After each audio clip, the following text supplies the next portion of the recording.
আপনারা যারা অনেকে মনে করেন কোনো কোম্পানির হাতে কাজ দিলে কাজ ভালো হবে না, নিজেরা করলে ভালো হবে। কিছু কাস্টমারের সাথে কথা বলে আমি যেটা বুঝতে পারছি, তারা চায় যে আমরা মালামাল দিয়ে আপনারা কাজ করে দেন, ঠিকাদারিটা করে দেন, আমরা মাল দিলে ভালোটা দিতে পারবো, বিষয়টা অনেকটা এরকম মনে করেন। তাদের জন্য আমার একটি মেসেজ, মালিক পক্ষ যখন মনে করে যে কোম্পানিকে দিলে কাজ খারাপ হবে, এটা একটি সম্পূর্ণ ভুল ধারণা। এখানে আপনি জবাবদিহিতাটা কতটুকু নিশ্চিত করলেন সেটার উপর ডিপেন্ড করবে কাজ ভালো হবে না খারাপ হবে। আপনি যদি একটা কোম্পানিকে কাজ দেন, সে কি কি ম্যাটেরিয়াল এখানে ব্যবহার করবে, এই ম্যাটেরিয়ালটা কি কি কোম্পানির হবে, এটা আপনি উল্লেখ করতে হবে। এবং ডিজাইন, ভালো একটি ডিজাইন করা লাগবে এবং ডিজাইন মোতাবেক আপনার কাজটা বুঝে নিতে হবে। তাহলে আপনি এখানে কোনো অংশে ক্ষতিগ্রস্ত হওয়া বা কাজ খারাপ হওয়ার কোনো সুযোগ কিন্তু এখানে থাকবে না।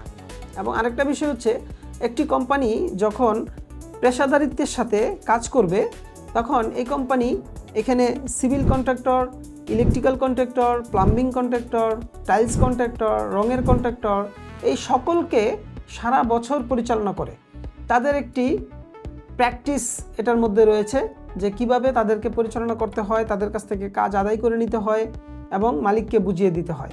তখন কোম্পানি আপনার পক্ষে কাজ করে এবং আপনিও সেম আপনার পক্ষেই কাজ করেন। তখন দুটি পক্ষ মিলে একটা কাজ যখন বুঝে নেন, তখন কিন্তু এই কাজটা আলটিমেটলি নর্মালি কোনো কন্ট্রাক্টর হাতে তুলে দেওয়ার চাইতে অনেক গুণ ভালো হয়, বেটার হয় এবং জবাবদিহিতাটাও বেড়ে আসে।